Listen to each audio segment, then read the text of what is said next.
I wanted to just address the topic of church hurt a little bit. Been talking to some people, and it's a lot of people who are really, really hurt by the church, have been hurt in church, and they don't know how to get over it, don't know how to deal with it. And so I kind of just want to speak on it just for a quick moment about how to deal with that church hurt. So me personally, growing up in church, being a gospel rapper, a lot of times people don't understand, like, now gospel rap is accepted like way more than what it was years ago. And so, but I can remember growing up in church and being a gospel rapper myself, and like performing, at different churches. Like, now this ain't all churches, I'm just talking about certain churches that I did go to and I wasn't received well. So we're not gonna say no names or nothing, but there were times when I would get invited to go, to different churches and rap, perform gospel rap. And it was like, as soon as I would get finished, like either a leader at the church or somebody would come on the microphone and they would say things like, oh, here they go trying to bring the world into church, and here they go with that devil music, and they would try to do something. I guess they would call it, I guess, rebuking me, or trying to say that what I was doing wasn't of God because I was rapping, I guess, versus singing. You know what I'm saying?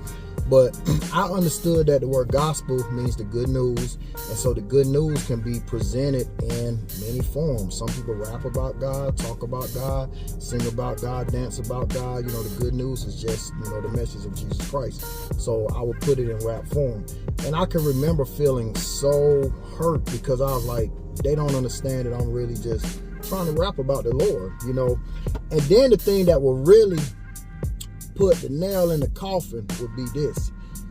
I would get finished, and then it would be like a quartet group or something would get up. And this quartet group would get up and, they singing the quartet. And I'm like, it would be dudes up there on these quartet groups. And I'm like, I know he drink, smoke, sleeping around, all kinds of stuff. And the church would go crazy. They'll shout all over the floor, be falling out, and just like praising God like it's so powerful. And I'm like, now, listen, when I got saved and got serious about my walk with God, I did 8 years without having sex with a woman, period. Like, I was locked in, fam. I wasn't drinking, smoking, none of that. It was like I was locked in, you know what I'm saying? And I would see the church go crazy when these guys would get up and sing quartet, and I was like, they ain't even living right. You know what I'm saying? Now, and not that I'm judging, not to be like judging the fact that they're not living right. I'm just talking about how it affected me, because it hurt me, because I was like, I'm really trying to do right, and y'all rejected me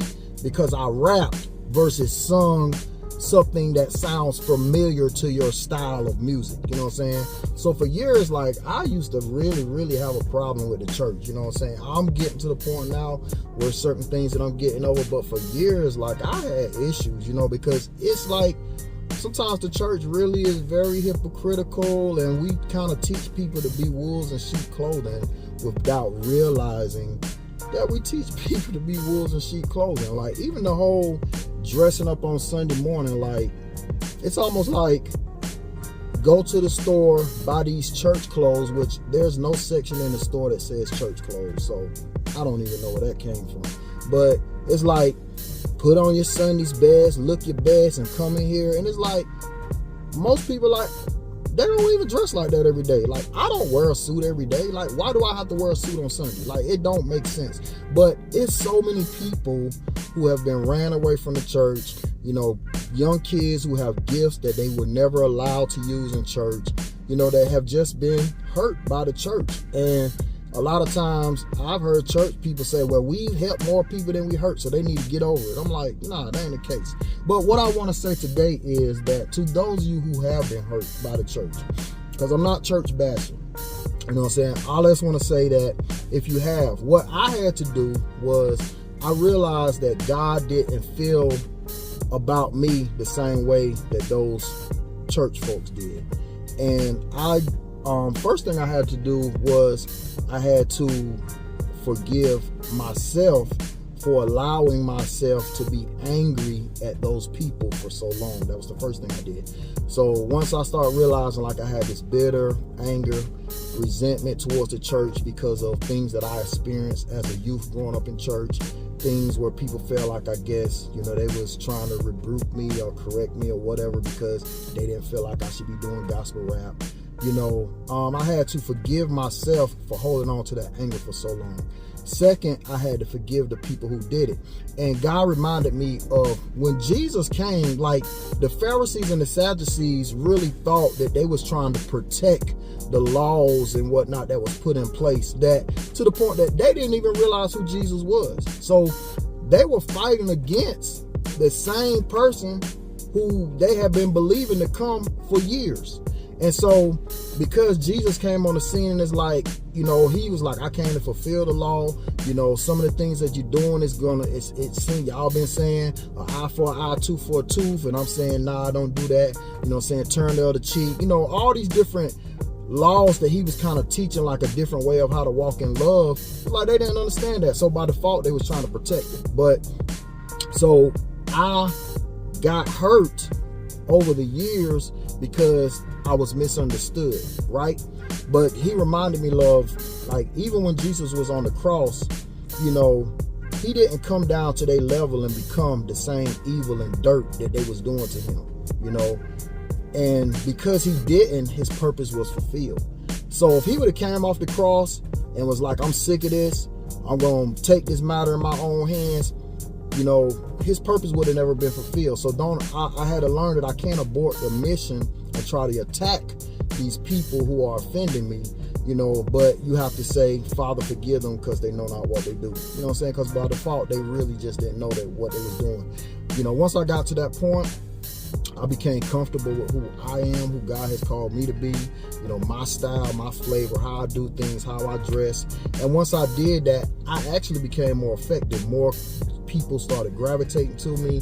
Young people would always talk to me like, oh man, you saved, but you so cool, you different. And God just began to open up the door for me to do what he had called me to do from the get-go.